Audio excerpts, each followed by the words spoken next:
तसव्वुर नहीं कर सकता था कि अल्लाह मुझे इतनी मकबूलियत देगा। बड़े बड़े शहरों में आवाम का ऐसा जोशो जनून नहीं देखा। मुझे तो हुकूमत की हर कोशिश से फायदा हो रहा है। मुशर्रफ दौर में भी ऐसा जुल्म फैशिज्म नहीं देखा था। चेयरमैन तहरीक इंसाफ इमरान खान का एक इंटरव्यू में कहना था कि लोगों को डराया जा रहा है, गुमनाम नंबरों से लोगों को फोन जा रहे हैं। कल टेलीथॉन में केबल ऑपरेटर्स को धमकियां दी गई। मेरी मकबूलियत तो बढ़ती जा रही है, लेकिन माशी हालात से डर आ रहा है। अगर ये मुल्क में इस्तेहकाम ले आते तो इंतजार कर लेता।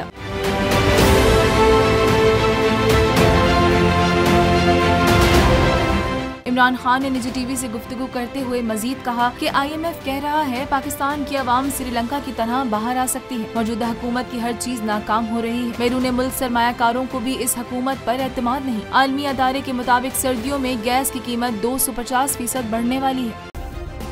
सब्सक्राइब करें और बेल दबाएं ताकि कोई खबर रह न जाए।